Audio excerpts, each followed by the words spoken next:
सहिया राते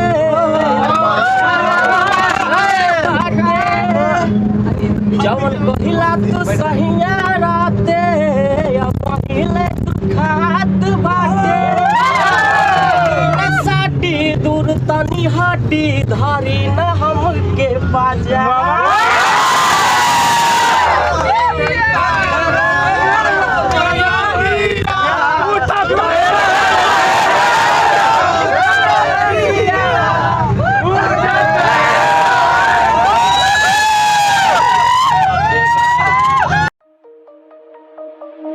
Shine bright up on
सेवा पर खड़ी ले लिया गया तुम्हारा।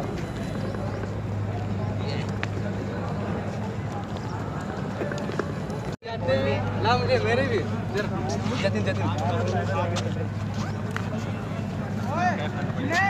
दर दर दर हेलो यस आज हम लोग सिर्फ जा रहे हैं भारत माता की जय। सब आ रही भाई। भारत माता की भारत माता की वंदे मातरम वंदे मातरम बंसल भारत माता की वंदे वंदे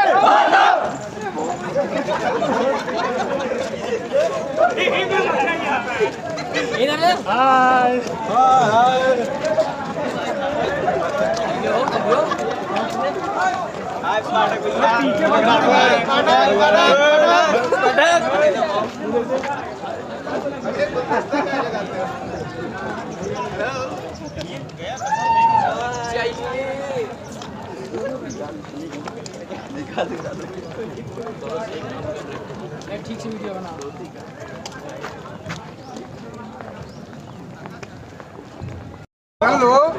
चढ़ो इधर लो ना इधर।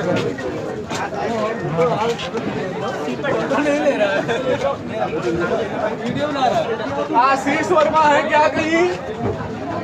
आशीष वर्मा कहीं पे हो तो जल्दी से आ जाए यहाँ पे। मेरा इधर देखो इधर बटक बटक दे बटक इधर देख बटक यहाँ से चल दिया यहाँ से 1 मिनट तो हमको करने दो रुको।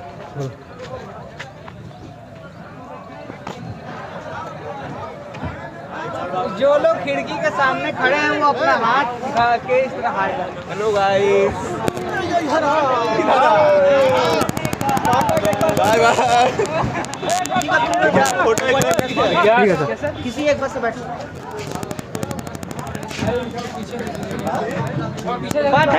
चली गई यार वहाँ बस चली गई। अबे हमारी नहीं लोगे तुम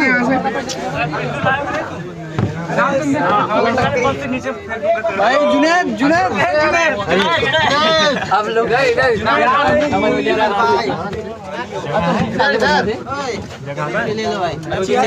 आजा भाई बोल रहे होगा हाँ वो बैठना चाहिए क्या हो गया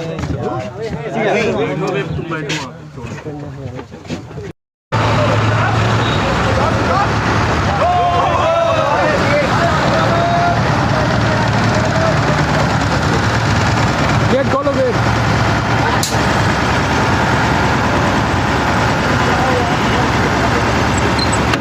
बाहर से एक बार ले लो बाहर से दूर से ले लो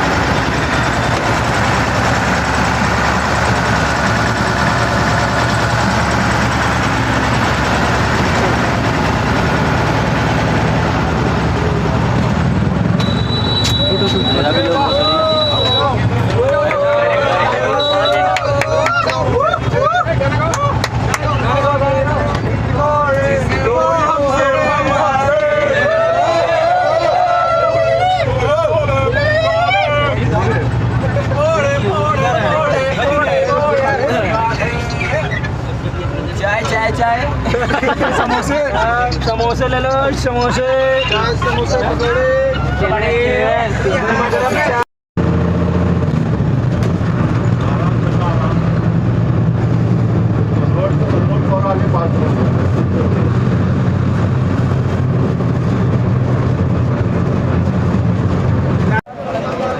जल्दी करो जल्दी अभी हम लोग खड़े हो जाए तब लेना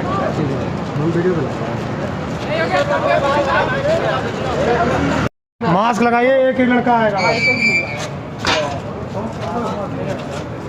एक एक एक एक डबल लाइन में एक एक आप लोग जाते रहिए आगे से लेफ्ट जाना है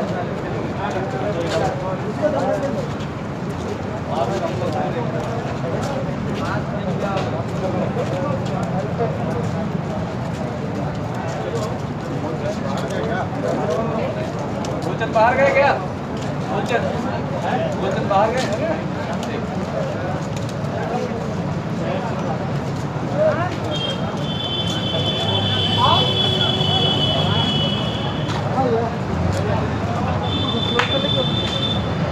ये रुमाल नहीं मास्क लगा के लेके ये रुमाल नहीं रुमाल वापस कर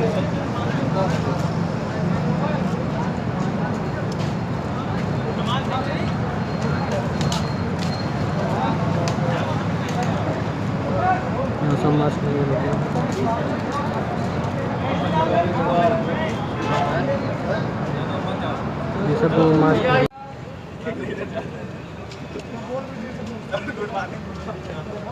गुड मॉर्निंग सर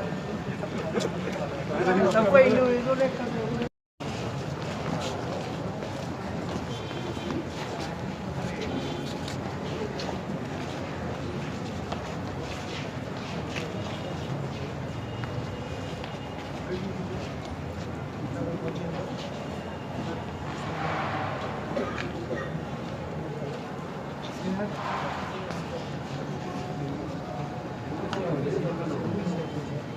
कोई डबल लो में नहीं रहेगा सिंगल लो में आ जाओ यहाँ तक का कोई डबल नहीं रहेगा सिंगल लो में आ जाओ सिंगल लो में नहीं सर अभी एक दो लोग अभी रोका टोटल का 90 होगा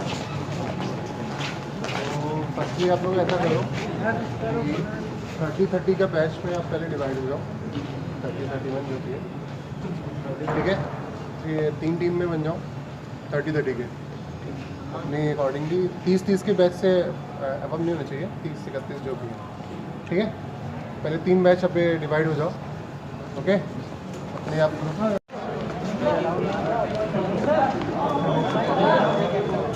फोटो उतरो हाँ आ जाओ यहीं आओ आकाश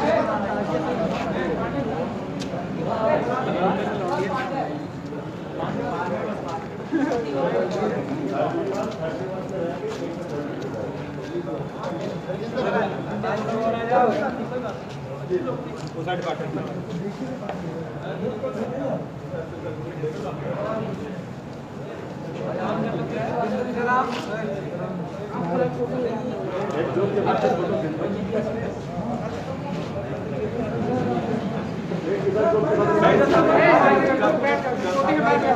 बैठ जाओ।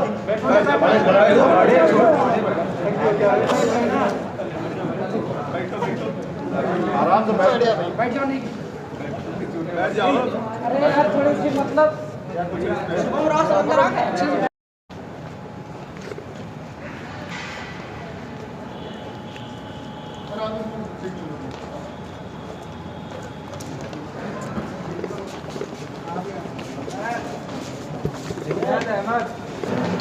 That's it.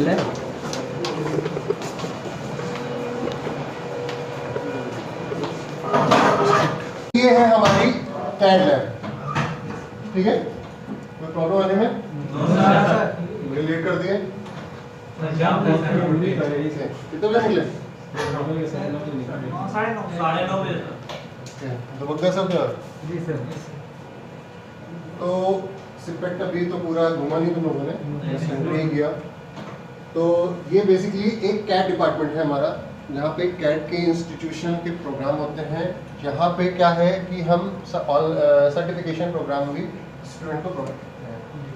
जैसा कि कल हम तुम लोगों को बताए भी थे कि जितने भी सॉफ्टवेयर हैं तुम लोग जानते हो, ठीक है। जानना अलग चीज़ होता है, सर्टिफिकेशन होना अलग मैटर करता है। कोई भी बच्चा, इंसान, कोई भी हो, जैसे पैदा होता है उसको सर्टिफिकेशन की रिक्वायरमेंट होती है। क्लियर? बच्चा पैदा होता है पहले बर्थ सर्टिफिकेट बनता है, स्टार्टिंग से ही पहला पैदा बनता नहीं, बर्थ सर्टिफिकेट चाहिए होता है। क्लियर है?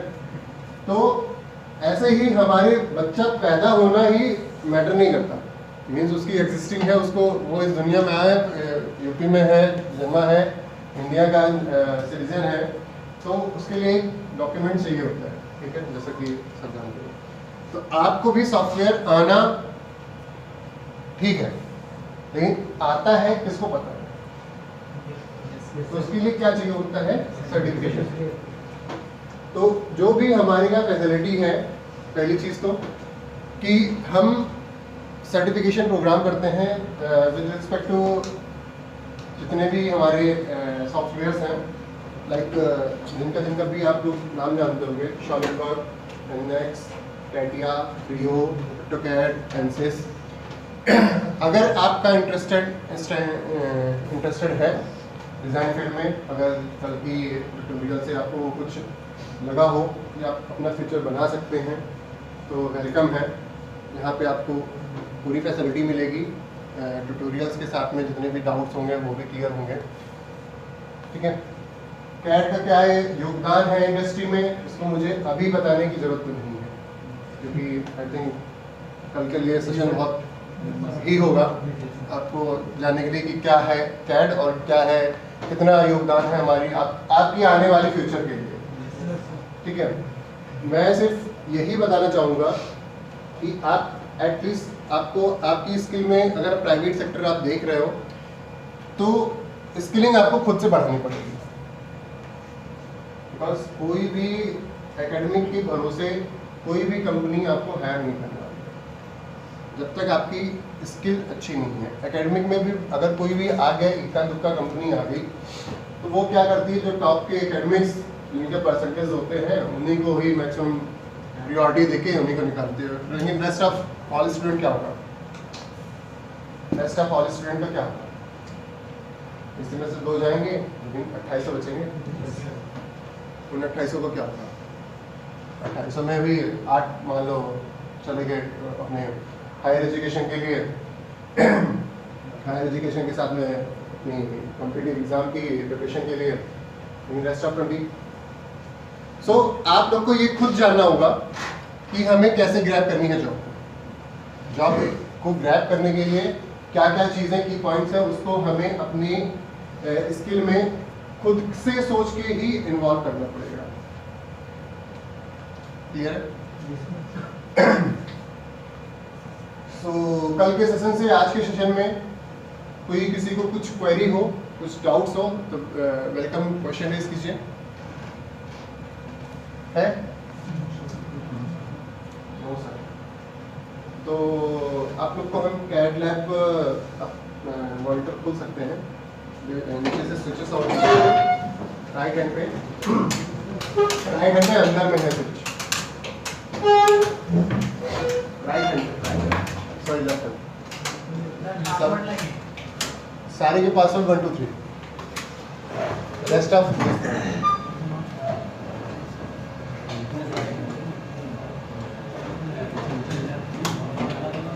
ये हमारी कैड लैब है जहाँ पे 84 कंप्यूटर की हमारे पास फैसिलिटी है। 84 कंप्यूटर का ये अभी एक लैब है, एक लैब और है जो आगे बिल्डिंग आपको दिखी पड़ी होगी। सेम फैसिलिटी इतनी है, एक वन टाइम पे इतने स्टूडेंट को हम फैसिलिटी प्रोवाइड कर सकते हैं। ओपन है, पासवर्ड सारे के कंप्यूटर एक्सेस है।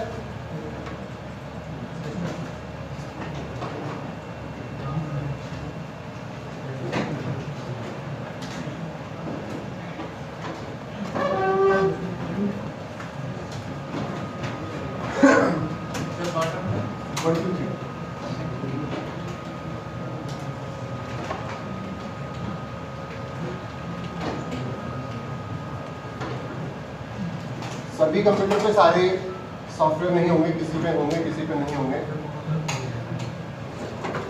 बेसिकली हम आपको ये बताना चाहते हैं कि कैड और कैम यहीं से सारी चीज़ें हमारी जनरेट होती है।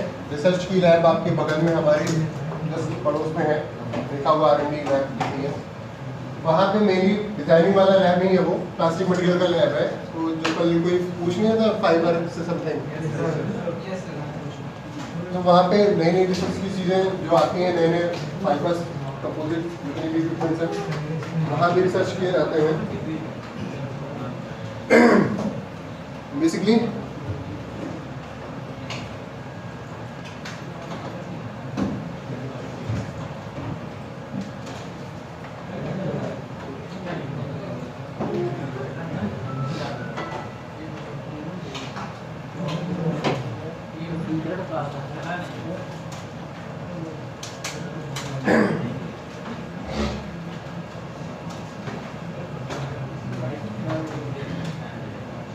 ये पर्टिकुलरली लैब हम लोग एकेडमिक, अभी तो एकेडमिक में तुम लोग को सर बता रहे थे, शायद एकेडमिक्स में सब लोग के सिलेबस निकल गया है। अभी नहीं, एकेडमिक से निकल गया है, बट हम लोग इसको यूज़ करते हैं। एकेडमिक्स के जो भी हमारे स्टूडेंट हैं वो खुद से इनरोल होते हैं सॉफ्टवेयर सीखने के लिए, उनको हम लोग यहाँ पे प्लेटफॉर्म प्रोवाइड करते हैं जो भी सॉफ्टवेयर को सीखना चाहते हैं। उनसे उनके जो प्रोजेक्ट होते हैं उनको मॉडल बनवाते हैं, मॉडल सिमुलेट कराते हैं, उनकी एनालिसिस कराते हैं, जो भी उनकी हेल्प होती होगी उनसे प्रोजेक्ट के रिलेटेड में, उनके कैरियर के रिलेटेड में। इवन जो भी स्टूडेंट हमारे यहाँ इनरोल करते हैं उनको अगर उनको डिज़ाइन की जॉब भी जो आती है हम लोग ऑफर करते हैं यहाँ पे। और दूसरी चीज़ ये, आप सॉफ्टवेयर कहीं भी सीख सकते हो, बट सीपेट जैसे अथॉरिटी का सॉफ्टवेयर बहुत मायने करता है, एक अलग ही वेटेज है।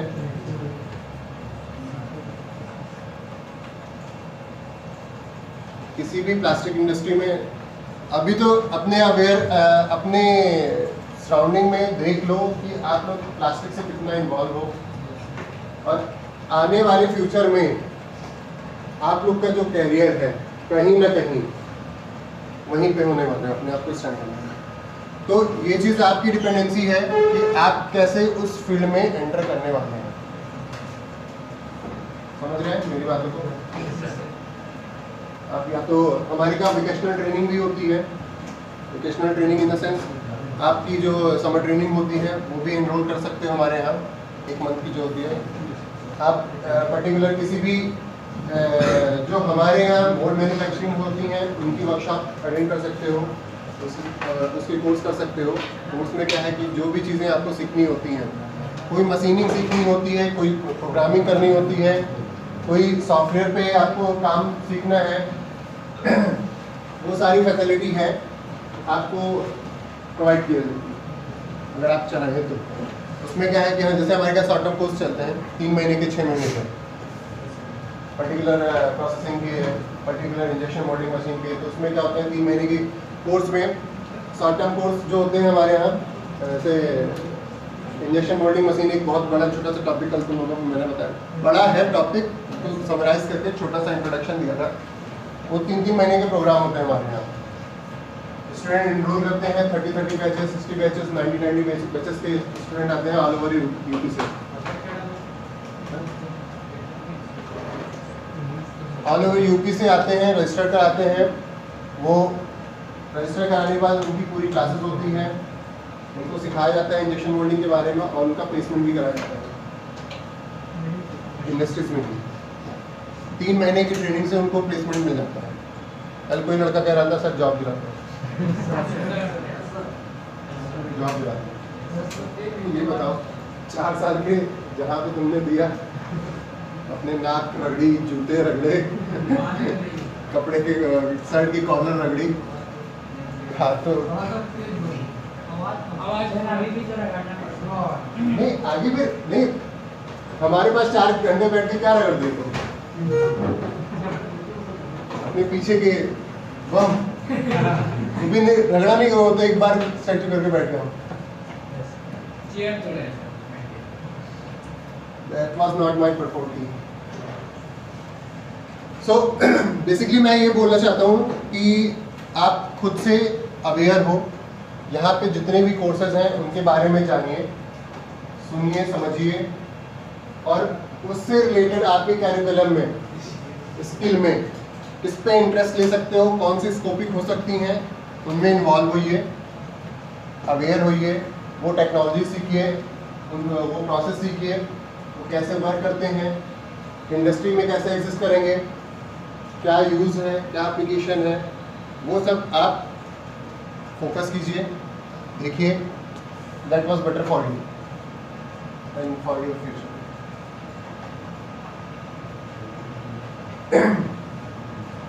हमारे क्या प्रोग्राम में क्या है, पहली चीज़ कैट सॉफ्टवेयर। कैट सॉफ्टवेयर में आवाज जा रही है? कैट सॉफ्टवेयर में जितने भी कैट सॉफ्टवेयर आप जानते हो, सर्टिफिकेशन प्रोग्राम होता है। ऑटोकैड का बेसिक अगर स्ट्रक्चर है 30 घंटे का प्रोग्राम है, 30 आवर का।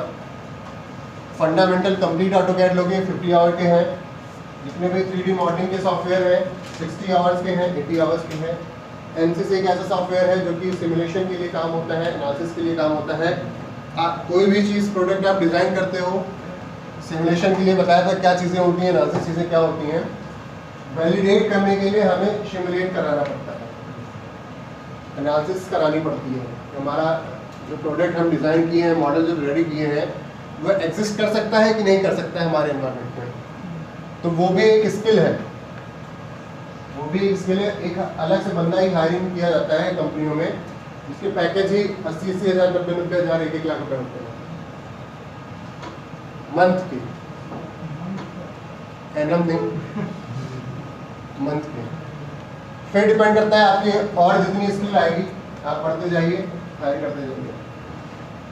एनसिस सॉफ्टवेयर के लिए ये तब आएगा जब आपको मॉडलिंग आएगा, मॉडलिंग के स्ट्रक्चर्स आएंगे, मॉडलिंग की चीज़ें आएंगी, तब आप ये चीज़ डिफाइन कर सकते हो, सीख सकते हो। कैट डिज़ाइनिंग सॉफ्टवेयर में भी स्टार्टिंग में अगर आप अच्छी कमांड कर सकते हो तो आपको 25-30 हज़ार रुपये की नौकरी मिल सकती है इंडस्ट्री में, अगर आपके पास डिज़ाइनिंग है। हमारे जो डिप्लोमा कॉलेज डिप्लोमा स्टूडेंट हैं, जो बीटेक स्टूडेंट हैं, वो इसी लेवल पे, डिप्लोमा लेवल पे, वो 25-25 हज़ार रुपये ले लेते हैं पर मंथ, ठीक है। बीटेक का छोड़ दो।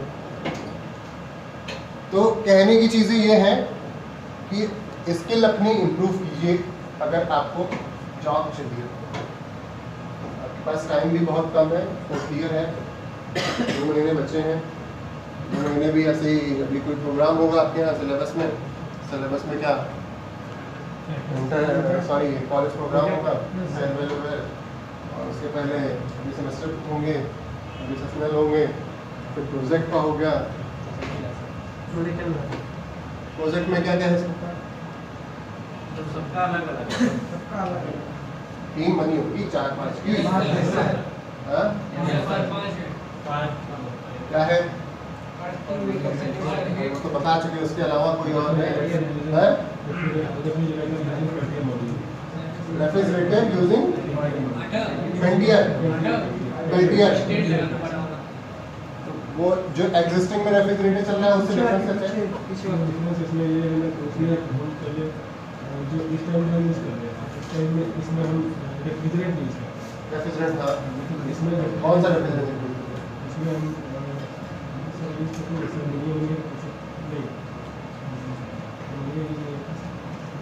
R30, R32, R15, R20। Refrigerate use किया जाता है और इसमें बिल्कुल कोई रेफ्रिजरेट ना कोई पार्टिकल नहीं।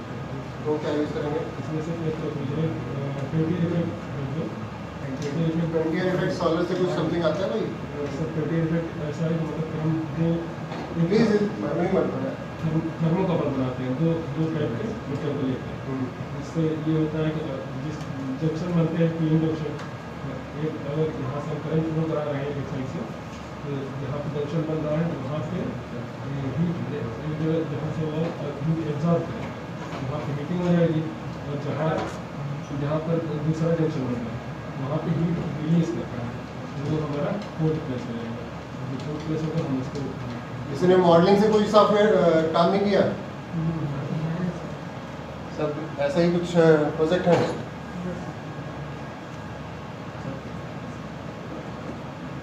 बन जाएगा सबका?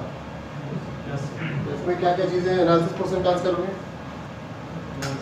कितना करंट आएगा, कितने दिन में एनर्जी चाहिए होगी, कितने एरिया को ही अपना कवर करेगा, एक टेम्परेचर सस्टेन करने के लिए। अगर मैं रेफ्रिजरेटर की बात करूँ तो आई थिंक टेम्परेचर माइनस में तो होता ही है, बिलो 0 डिग्री तो होना चाहिए। तो वो टेम्परेचर अटेन करने के लिए कैसे करोगे? ये सारी चीज़ें भी आप एनसिस में कैलकुलेट कर सकते हो। हीट एक्सचेंजर अगर एनसिस अभी क्या रिक्वायरमेंट? जैसे कि वो अर्थ की ट्यूब, मतलब उनको करके दिखाना है कि कहाँ हीट मिल रही है, कहाँ कोल्ड मिल रहा है, कहाँ हीट मिल रही है और कहाँ कोल्ड। ये सॉफ्टवेयर थोड़ी करेगा कुछ। एयर का फ्लो दिखाना है, तो वो हम प्रोग्राम में कहाँ दिखा पाएंगे? Milling milling machine. ठीक है, CNC का मतलब हो गया कंप्यूटराइज्ड न्यूमेरिकल कंट्रोल, मतलब फुल्ली ऑटोमेटिक। हर काम जो वर्क होगा थ्रू प्रोग्राम। सर पहले प्रोग्राम बना दिया जाएगा और फिट कर दिया जाएगा, हाथ लगाने की जरूरत। हमारे पास पहले डिजाइनिंग होना चाहिए, ड्राइंग होना चाहिए, उसके बाद हम प्रोग्राम बनाते हैं सॉफ्टवेयर के माध्यम से। जो भी सॉफ्टवेयर यूज करेंगे, चाहे LCAM करें चाहे UG करें, जो भी करें वो हम प्रोग्राम बना लेते हैं सॉफ्टवेयर के माध्यम से। फिर इसको हम या डायरेक्ट कंप्यूटर से लिंक करें या कि हम पेन ड्राइव में प्रोग्राम को वहाँ से लाएँ कंप्यूटर से, यहाँ लोड करें। फिर हम जैसा बाहर कन्वेंशनल में जॉब की सेटिंग करते हैं वैसे यहाँ करते हैं। हम जॉब को लगाएंगे, फिर उसको डालेंगे, उसका स्टेटमेंट देखेंगे। सर एक बार प्रोग्राम परफॉर्म करके देख सकते हो? बन के कुछ भी आप बना सकते हैं। मेनली यहाँ जो हमारा काम है, जॉब वर्क भी कर सकते हैं। मान लीजिए किसी में हमको रेडियस बनाना है, किसी भी पीस में कुछ प्रोफाइल बनाना है, तो हम उसको थ्रू प्रोग्राम के माध्यम से उसको बना सकते हैं। सर एक बार कुछ आप दिखा सकते हैं कैसे वर्क बना के? कैसे नहीं, बना के इतना जल्दी नहीं दिखाया जा सकता कि ये जादू नहीं है। नहीं सर, प्रॉपर वे पे सब किया जाता है। जैसे वहाँ बच्चे देखो काम कर रहे हैं, यस सर, वहाँ कन्वेंशनल पे बच्चे काम कर रहे हैं। ये जॉब लगा हुआ है, ये जैसे हमारा वर्क पीस लगा है ये, ठीक है। ये कटिंग, ये देखो पॉकेट बना हुआ है, ये इसी से कटा हुआ है ये पॉकेट। तो पहले क्या है, हम जॉब को या डायरेक्ट मशीन पे होल्ड करें थ्रू नट बोल्ट क्लैंप के माध्यम से, या हमारा वर्क पीस छोटा है तो हम कोई होल्डिंग डिवाइस अलग से यूज करें। जैसे ये चक लगा हुआ है, ये 3 का चक लगा हुआ है, इसको चक बोलते हैं। हाँ, ये वर्क होल्डिंग डिवाइस है। इसमें अगर हमको राउंड पीस में कोई काम करना है तो हम इसको इसमें होल्ड करें। मतलब जो वर्क पीस अगर राउंड में हो तो उसमें होल्ड तो हम जांच में चक में, जैसे लेथ मशीन में चक लगा होता है, वही चक ही है, तो हम राउंड पीस में वर्क कर सकते हैं। ये डायरेक्ट नट बोल्ट से है, मशीन पे टेबल पे डायरेक्ट लगा हुआ है। ये मशीन में 3 एक्सिस है, एक X, Y, Z। X का मतलब ये लंबाई में चलेगा और ये वाई का मतलब ये क्रॉस वाई चलेगा, जेड का मतलब इसका हेड ऊपर नीचे होगा। ठीक है। अब इसके अलग अलग टूल हैं, जैसे ये है, इसको हम बोलते हैं कॉलेट चेक। इसमें हम कटर लगाते हैं, टूल लगाएंगे अलग अलग साइज़ की। ये कटर अलग से लगा हुआ है इसमें, ये जो कॉलेट, इसमें हम अलग अलग साइज़ के ये कॉलेट्स आते हैं। ये जैसे ये अभी बड़ा है, ये 1 इंच का है 25 mm। इसका छोटा भी आता है, 2 mm का लगाना हुआ 2 mm का कॉलेट हम लगाएंगे तो टूल होल्ड करेंगे इसको ऐसे। ये स्प्रिंग लोडेड कॉलेट है। ये स्प्रिंग लोडेड का मतलब इसमें स्लॉट कटे हुए हैं, तो जब हम टाइट करेंगे तो दबेगा, ओपन करेंगे तो खुल जाएगा। ठीक है। एक बार में एक ही टूल लगता है? एक बार में इसमें एक ही लगेगा। सर जॉब फिक्स रहता है इसमें क्या? हाँ, जॉब तो टेबल पे होल्ड होगा ना, फिक्स। जॉब मूव करेगा लेकिन एक्सिस में, रोटेट में ऐसे नहीं करेगा। या एक्स में चलेगा, या वाई में चलेगा, या जेड में टूल चलेगा। जेड में इसमें टूल चलता है। ठीक है। और एक्स वाई में वर्क पीस। जैसे हम कोई प्रोफाइल जनरेट कर रहे हैं, ठीक है, तो कैसे जनरेट करेगा? एक्स वाई के माध्यम से ही करेगा। ये वो अपने आप ऑटोमेटिक एक्स वाई के माध्यम से ऐसे घूमता जाएगा। ठीक है। जैसे सेट होगा। सेफ्टी के लिए सेंसर भी लगे होते हैं? सेफ्टी के लिए सेंसर भी लगे होते हैं? हाँ, लगे होते हैं। मशीन में ऑलरेडी जो CNC मशीन है सेंसिटिव होती है। सपोज मान लीजिए टूल ब्रेक हुआ, लोड पड़ा, तो रुक जाएगी वहाँ, सेंसिटिव होती है। ऑटोमेटिक ही कोई एक्सीडेंट होता है तो वो रुक जाती है। लोड मान लीजिए हैवी लोड पड़ रहा है, हमने कटर लगाया है, टूल की धार खत्म हो गई, तो हम चला रहे हैं, तो जब वो नहीं कर, लोड ऑलरेडी शो करने लगेगा और रुक जाएगा। कन्वेंशनल में क्या है, चाहे आप जितना घुमाते रहिए उसको हैंडल को, वो चलता रहेगा, काटे या ना काटे। अच्छा सर, वो इंडिकेटर का मतलब क्या? ये तो लाइट अभी गेट खुला हुआ, जब मशीन चलती है तो ग्रीन लाइट जलता है। अभी खुला हुआ तो रेड लाइट। गेट बंद करेंगे सर तो रेड लाइट बंद हो जाएगी? नहीं, रेड जलता रहेगा। जब प्रोग्राम चलेगा तो ग्रीन हो जाएगा। जैसे इस मशीन में दिखाते हैं,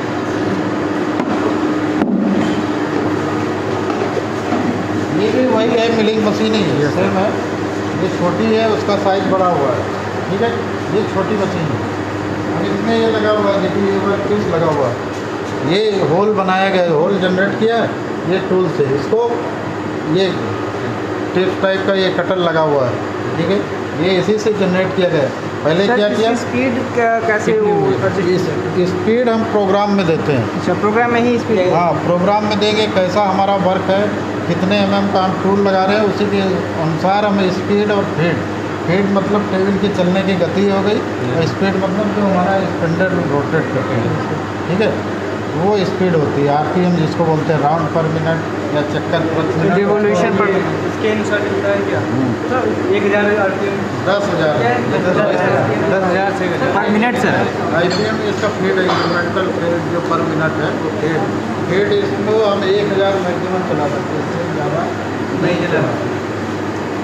ये जो भी लिखा हुआ है ये मैक्सिमम लिखा है। 20 HP की जो लोड है इसमें, 20 HP का लोड है इसका, 20 हार्स पावर लोड, जो मोटर जो लोड चलता है वो 20 हार्स पावर के लोड, 20 HP का। ठीक है। अब ये कीबोर्ड में दिख रहा, ये प्रोग्राम जैसे बना हुआ कोई वो दिख रहा, इसमें सारे एक्सिस दिख रहे हैं, X Y Z इन्हीं एक्सिस है इसमें। ठीक है। कोई भी CNC मशीन हम जो चलाते हैं, सबसे पहले मशीन क्या है, अपना रेफरेंस लेती है, मतलब X Y पोजीशन को चलती है। रेफरेंस मशीन का होता है 0 पोजीशन, वो मशीन 0 में जाएगी जहाँ एक्चुअल मशीन का 0 है। मशीन का 0 एक्चुअल कहीं होता है, हम सेट कहीं भी कर सकते हैं। जैसे हम जॉब लगाएंगे, मशीन का 0 सपोज किनारे में है, लेकिन हम जॉब यहाँ लगा रहे हैं तो हम यहाँ मशीन को जॉब में 0 सेट करेंगे, तभी वर्क करेगा। मतलब अगर 0 मशीन का वहाँ पे कहीं और फिक्स है तो उसको हम वहाँ ले हम वर्क पीस लगाए हैं। ये वर्क पीस का 0 हमें मान लीजिए सेंटर में करना है, तो पहले हम यहाँ टच करेंगे, यहाँ 0 किया, फिर यहाँ टच करें, मैक्सिमम जो लेंथ है उसका आधा करके हम यहाँ पे इसको 0, ये X में हो गया, ये Y में हो गया, Z में क्या है, हम टूल को सरफेस से टच करते हैं, यहाँ उसका 0 हो जाएगा। जो वर्किंग करेगा, प्रोग्रामिंग जो हम करेंगे, ये Z का ये हो गया, X Y के यहाँ 0 हो गया, ये अब इसी के रेफरेंस में वो वर्क करेगा। जो भी हम डायग्राम चाहे प्रोफाइल काटें, चाहे सर 0 कैसे फिक्स किया जाता होगा इसको? प्रोग्रामिंग फानुक कंट्रोलर, फानुक के उसमें रहता है। सर इसका जीरो कैसे फिक्स किया है? जीरो ये टूल को हम यहाँ टच कराते हैं, ये एक्सिस जैसे अभी ये यहाँ एक्स दिख रहा, हम वाई दबाएंगे वाई दिखेगा, जेड दबाए जेड में आ गया, और जेड को हम टूल में ऐसे लाएंगे, यहाँ टच करेंगे, फिर यहाँ जीरो कर देंगे तो वो जीरो हो जाएगा। मशीन का एक्चुअल जीरो कहीं है, लेकिन वर्क पीस में हम कहीं भी जीरो सेट कर सकते हैं। ठीक है, ये होता है। कोई भी मशीन पहले जैसे CNC है वो रेफरेंस लेती है, जीरो पोजीशन में ही अपने वो जाती है। जैसे हम इसको करेंगे जीरो पोजीशन में तो जाएगी अपने आप। ये जा रहा चल रहा है मशीन के ऊपर, जहाँ लिमिट स्विच लगा है, जहाँ जीरो है वो गया जेड में, ये एक्स वाई दिखा रहा है। ठीक है, ये जीरो में चली गई, अभी मशीन का वहाँ जीरो है, लेकिन जहाँ पे हमने जीरो सेट किया था पहले वो इतना दूर गई है, एक्स में इतना वाई में इतना। सर अगर ये जहाँ पे हमने अभी फिक्स किया है वहाँ पे आ सकते हैं? हाँ वो आएगी। अभी मान लीजिए हमको एक्स में जाना है, ये एक्स में हम एक्स घुमाएंगे, ठीक है। एक्चुअल जॉब का जीरो यहाँ पे था, यहाँ पे था, यहाँ पे जॉब के सेंटर में टूल था। और वाई का सर जीरो? वाई तो वाई दबाएंगे वाई में आ जाएंगे। ये देखिए वाई मिला ना, वाई में आ रहा है।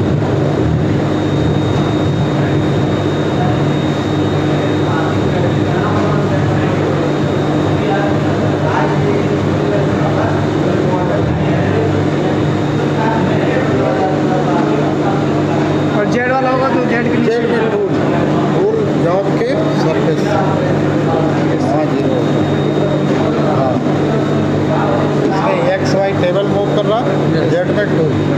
ठीक है, उसके लिए सेफ्टी क्या होती है? सेफ्टी रिस्क क्या मेन तो है, पहले हम जॉब को सही सेट करें।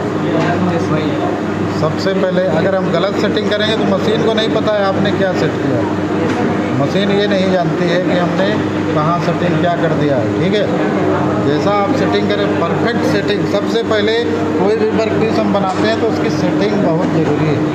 सपोज हम जॉब को बांध रहे हैं, ये जॉब सीधा होना चाहिए, एकदम सीधा होना चाहिए। इसके पैरेलल जैसे हम ये टेबल को मूव कर रहे हैं तो इसके स्ट्रेट में जाना चाहिए। अगर एक्स में हम देख रहे हैं तो ये एक्स में स्ट्रेट जाना चाहिए, वाई में देख रहे हैं तो वाई में स्ट्रेट चलना चाहिए। ऐसा नहीं कि जॉब हम तिरछा बांध दिए तो मशीन को नहीं पता आपने कैसे बांधा, तो गलत कट जाएगा।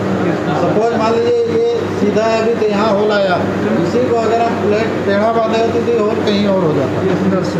तो मेन सबसे पहले सेटिंग बहुत ज़रूरी है। सेटिंग अगर सही है तो परफेक्ट कटेगा, अगर सेटिंग सही नहीं है प्रोग्राम से कोई मतलब नहीं है। आपने सेटिंग ही गलत किया तो प्रोग्राम तो चलेगा, प्रोग्राम कहीं भी, उसको ये नहीं पता कि आपने गलत किया है तो गलत ही चलेगा।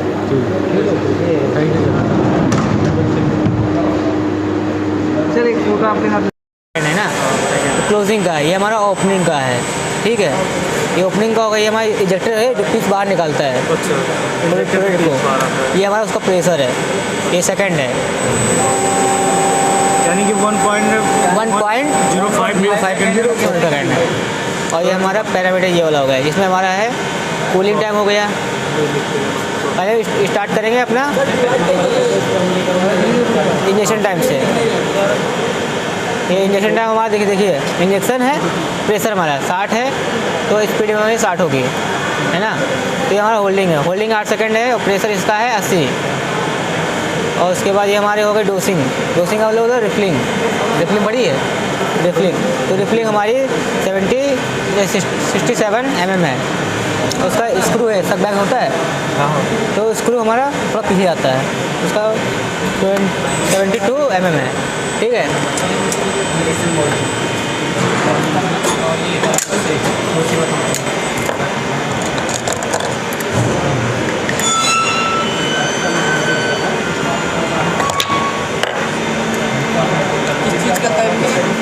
ये आंसू गैस के गोले का कैप है, आंसू गैस के गोले का कैप। आंसू गोले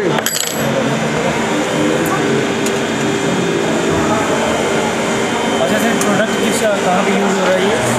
आंसू गैस के गोले का कैप है, आंसू गैस के गोले का कैप। आंसू का बोलना। ये हमारा टेम्परेचर का है।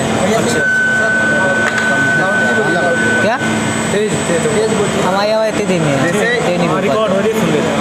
देखिए ये हमारा है HDP का मेल्टिंग पॉइंट कितना होता है? HDP का मेल्टिंग पॉइंट कितना होता है? HDP का हाँ नहीं, इसकी बात जानता नहीं है ना, तो HDP का होता है 130। अच्छा 130 सेल्सियस में। हाँ सेल्सियस में होता है। तो ये हमारा प्रोसेस हमारा है 210 पे। अच्छा ठीक है। और ये हमारा हो गया काउंटर हो गया, इसमें हम कितने सेकंड में कितना पीस कितना साइकिल टाइम ये लगा है ना, ये सारा है इसमें पैरामीटर। और ये हमारा हो गया लिमिट स्विच। अच्छा ये लगे हैं कौन सा कब प्रोसेस काम कर रहा है ना, ये सारा दिख रहा है। जो ग्रीन है तो अभी काम कर रहा है ना। देखिए ये जो रेड ग्रीन है ये हमारा काम कर रहे हैं, जो ये है अभी बंद है। अच्छा ये ग्रीन क्या इंडिकेट कर रहा है? ये कर रहा है हमारा चालू हो रहा है। अच्छा ग्रीन जो है इंडिकेट कर रहा है। हाँ समझ ले रहा है ना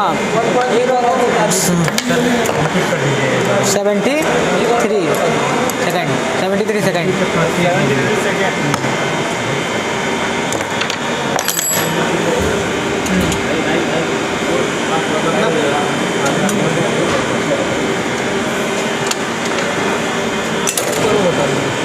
पीछे हो जाएगा। ये हमारा काउंटर है, जितना हमारा शॉट लगाया है, जितना हमारा पीस बनाया है, ये सब देखो लिखा हुआ है। दिख रहा है वो सारा लिखा हुआ है। जब हम मोल्ड दूसरा लोड करते हैं ना तो मोल्ड एडजस्टिंग का ये देखिए है, इसकी हाइट कम ज़्यादा करते हैं ना तो ये 2 बटन हमारे लिए इसलिए है ना। सेंटर में जाता है तो दूसरा मोल्ड चलेंगे ना तभी इसलिए है। तो ये हमारा इंजेक्शन का हो गया, इंजेक्शन कराएंगे मैनुअल पे। ओके मैनुअल पे इंजेक्शन इसका हो गया, रिफिल ये हो गई, सब बैक ये हो गया है ना। ये हमारा सेमी का है बटन, सेमी ऑटो। अच्छा सेमी ऑटो प्रेस करके एंड स्टार्ट कर देंगे, इससे स्टार्ट हो जाएगी। समझ यहाँ है? ओके कुछ और तो इसकी मैकेनिज्म बताइए कैसे कैसे काम करता है। जैसे वहाँ थोड़ा सा व्यू दिखा सकते हैं कि नहीं? ये हमेशा जैसे जब प्रोडक्ट बनता है तो हमेशा क्लोज ही रहता है। जैसे आपने यहाँ पे क्लोज किया है तो प्रोडक्ट यानी इंटरनल पोर्शन भी बन सकते हैं ना, जैसे दिखा सकते हैं कि बन रहा है कैसे। नहीं नहीं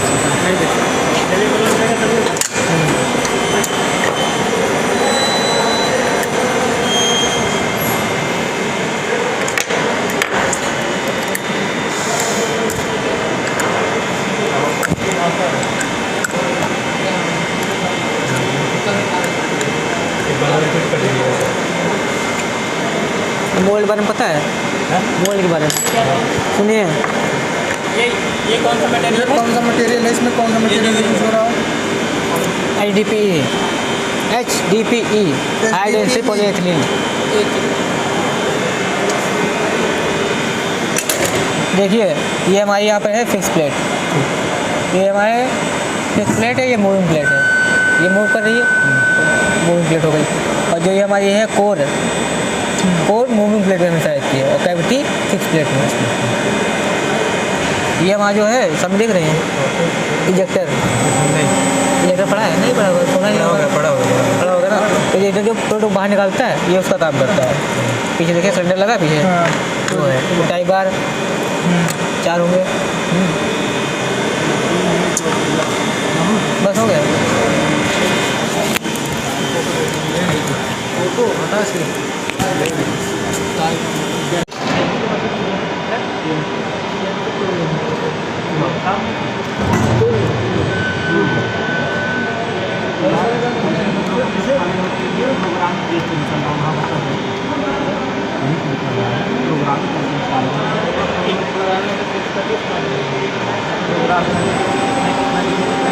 डाटा रखते रहो, जैसे इतना है आपका 2.5 mm का 3 mm का ये डाटा रखते हुए निकालते रहो।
185 से शुरू होता है, 185 से मेल्टिंग पॉइंट इसका शुरू, 205 के एंड उस स्पॉट में 5 हीटर है इसके अंदर, हीटिंग दी जाती है।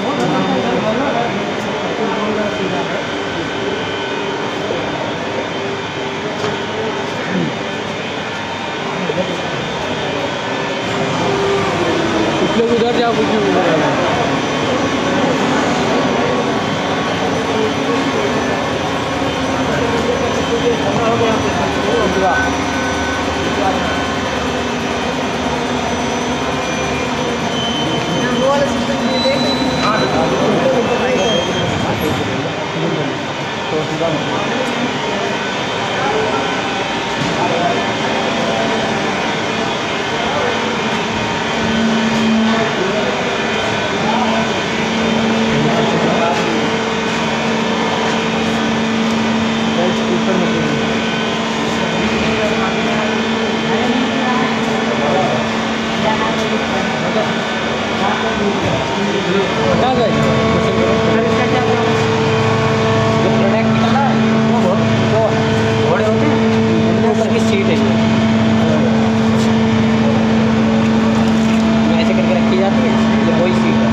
फर्स्ट ग्रेड का मटेरियल है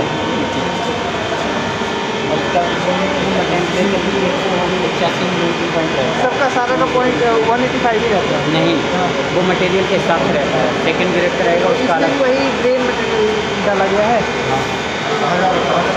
हाइड्रोलिक सिस्टम से ज़रा दूर से ही, क्योंकि ये अगर लीक हो गया ना तो दिक्कत हो सकती है। इसमें सब मशीन में ऑयल रहता है, मतलब जो इसका हीटर है उसके बाहर वाले सेक्शन में ऑयल छूट गया है।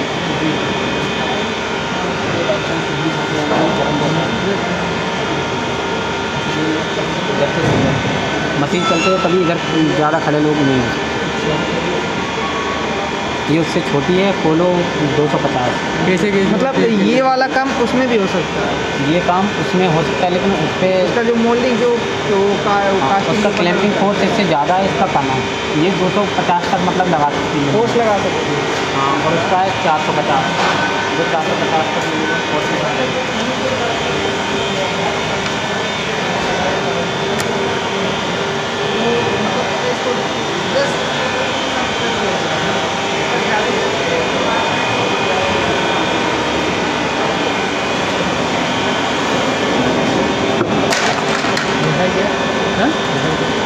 जो बेकार प्रोडक्ट जो अच्छा नहीं लग रहा है क्या घोड़े की सीट लगाकर बैठने वाला जो आगे पर्सन है, पीछे में घोड़े की सीट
खराब होता है, हो सकता है कई बार काम नहीं करना चाहिए, तो इसमें सिस्टम है जो कि PLC गड़बड़ हो सकती है। और कितने टाइम तक कंटिन्यू चला सकते हैं? इसके लिए आप कंटिन्यू चलाते रहो, 24 घंटे चलाते रहो, बिल्कुल कुछ नहीं होगा। बस हो सकती है तो खाली एक ही परेशानी होती है, लेकिन हल्का सा मोड यूज होगा या फिर स्क्रू है उसका सेंटर आउट हो जाएगा तो वो दोबारा सेंटर में मिलाना पड़ता है, एकदम हो जाएगा तो दिक्कत नहीं। इससे 24/7 बात हो सकती है। 24 घंटे चलने वाली मशीन है। जो ये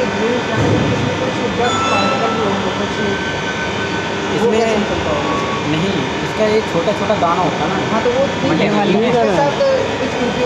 जाती है। हाँ, इसके अंदर वो मास्टर बैच डाला है, लेकिन उसमें पड़ा है, इसमें नहीं ठीक पड़ा। है, वो समझ में आ रहा है, लेकिन कुछ इम्प्योरिटी होती है, कोई मटेरियल अगर किसी के अंदर डाला जाता है तो कुछ इम्प्योरिटी भी उसके साथ चली जाती है। आई थिंक इसमें से कोई वेस्ट मटेरियल नहीं निकलता है। नहीं, सारे यूजफुल मटेरियल को मिक्स कर देते हैं, वेस्ट मटेरियल नहीं इसमें से नहीं निकलता। इसका रीयूज भी होता है, ग्रेन्स है तो उसके ऊपर धूल के कण भी लगे हुए हैं। इसका रीयूज होता है, जो रीयूज मतलब इसका जो डस्ट पार्टिकल है सब फिर दोबारा बनता है, इसको दोबारा रिसाइकिल किया जा सकता है। ये जो खराब मटेरियल हो गया वो मटेरियल क्या करेंगे? देखो खाली कुछ मटेरियल ऐसे होते हैं जिन्हें एक बार रिसाइकिल करने के बाद दोबारा रिसाइकिल नहीं कर सकते, सही है। बाकी जो मटेरियल है उन्हें दोबारा रिसाइकिल कर सकते हैं। PP है, HDP है, इन सब मटेरियल के लिए दोबारा रिसाइकिल कर सकते हैं। थर्मोसेट प्लास्टिक में जो मटेरियल आते हैं उनके लिए दोबारा रिसाइकिल नहीं कर सकते, वो एक बार यूज होने के बाद बेकार हो जाते हैं। ये बेकार नहीं होते। ये PP है, HDP और ये सब होते हैं। जो थर्मो प्लास्टिक होती है उसको बार बार रिसाइकिल कर सकते हैं, मतलब बार बार उसका प्रोडक्ट बना सकते हैं, कोई ना कोई प्रोडक्ट। इसमें HDP लगा है, इसमें PP, उसमें है।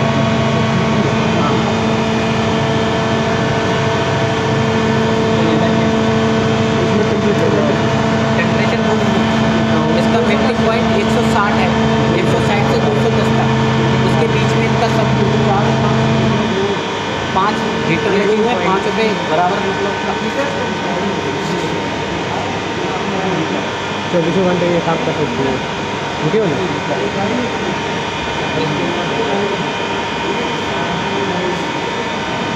जो मोल्डिंग हो रही है उसके अंदर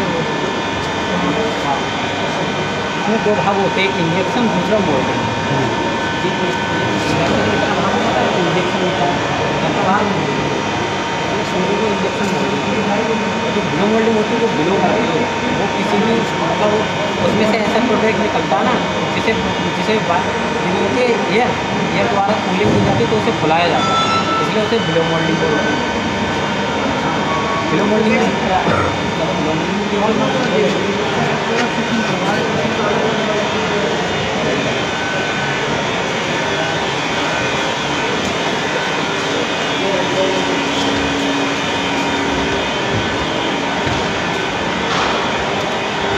इसके सब सिस्टम कूलिंग और एयर द्वारा होता है इसका।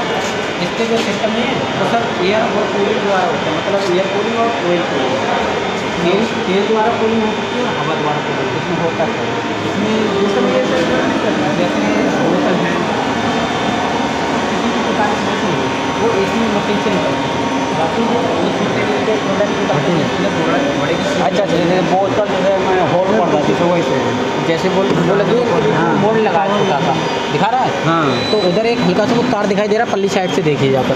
तो इसको खोला जा सकता है, ये खोला तो जा सकता है, लेकिन बात ये इस बात की परमिशन नहीं है खोलने की हम लोगों को भी। अच्छा, ये तो वही खोल सकते हैं जो प्रोसेसिंग इंचार्ज हैं यहाँ पे। बताइए क्या कूलिंग का रोल है? और इसमें जब जैसे एयर कूलिंग करेगी तो मान लो हमारी बोतल ही बन रही है, कोई सी बिस्लरी बोतल नहीं, जब वो बनेगी ना तब वो मोड़ दिखा रहा है, वो तो सांचा लगा हुआ है उधर पल्ली साइड में, यहाँ से मटेरियल इसका मेन होता है। ये वो इंजेक्शन द्वारा नहीं होता है, ये जो मटेरियल दिखा रहा है ना वो तार से ऐसे ही कटता रहेगा, और ये मोल्ड नहीं है ये चीज़, ये इधर को हट के आएगी तब सर वो वायर किस मटेरियल का है? जे जो उसका होगा क्या बोलते हैं कॉपर यार PVC। हाँ, वायर नहीं, जो मटेरियल इसमें लगा वायर किस मटेरियल? वायर किस मटेरियल? वायर जो है वायर वो हो रहा है, ये तो एक तार है, तार लगा हुआ उसके द्वारा यार मटेरियल तो एकदम लोकेट रूप में आएगा ना, तब जब ये ऐसा करेगा ना और ये सिस्टम इधर को बढ़ेगा तब तुरंत जो नहीं लगा तार ये तुरंत काट देगा और मोल्ड में आके पूरा फिक्स हो जाएगा। तो ये बोतल दिखा रही है, ये वाली बोतल इसमें एयर द्वारा कूलिंग की जाएगी, ये बोतल बनकर तैयार हो जाएगा।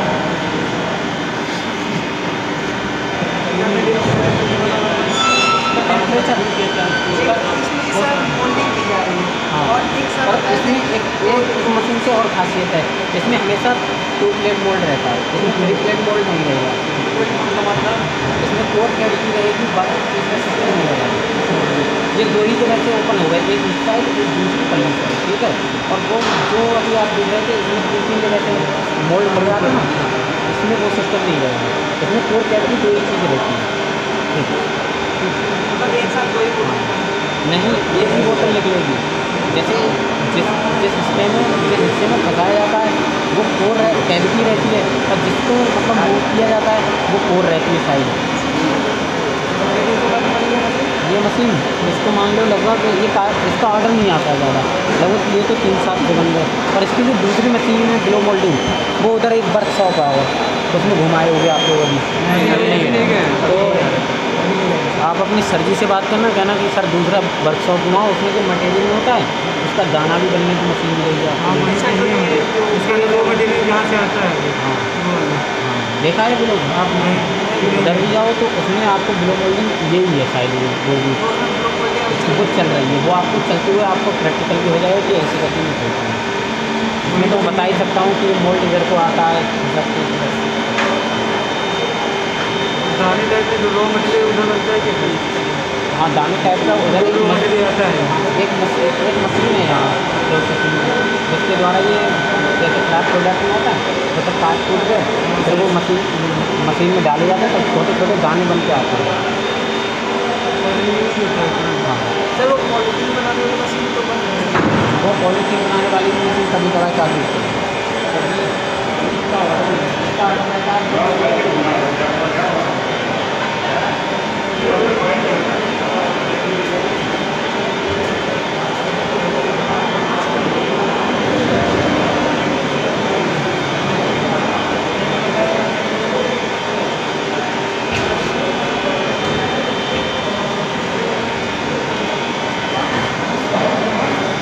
सर के साथ ये सारे लोग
वो HNS MS होता है, माइल इसको बोलते हैं। 2HNS होता है, TNET होता है, तमाम तरह के मटेरियल होते हैं।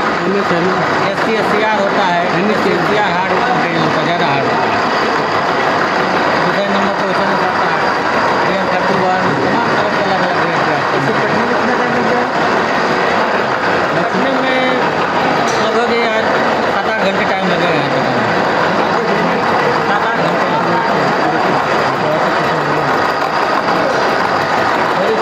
थोड़ी गेट टॉप देंगे ना, गेट टॉप पर कम देंगे। मतलब ये 7-8 घंटे रेगुलर चल सकते हैं? हाँ, कितने घंटे? 24 घंटे चल सकते हैं।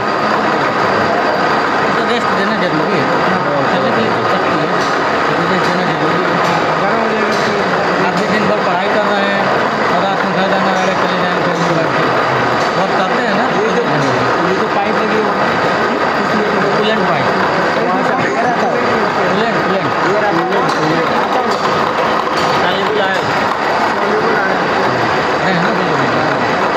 संबंधित भी इसके इसमें बनाया जाता है, जूस जैसा हो जाता है। ज़रूरत अभी नहीं है, ज़रूरत रहेगी तो मोटर ऑन कर देंगे, आने लगेगा।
मैकेनिकल डिपार्टमेंट जिंदाबाद, HOD सर जिंदाबाद, वकील सर जिंदाबाद, रमेश सर जिंदाबाद, जब्बार सर जिंदाबाद, संजय सर जिंदाबाद।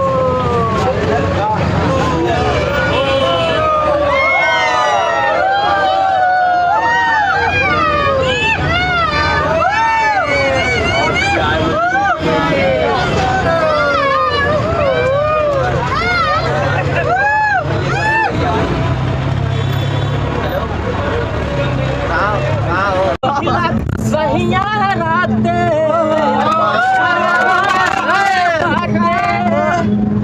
जवन पहिला तू सहिया राते या पहिले तू खात बाटे साटी दूर तनी हटी धारी न हमके बाजा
निखिल सर, निखिल सर।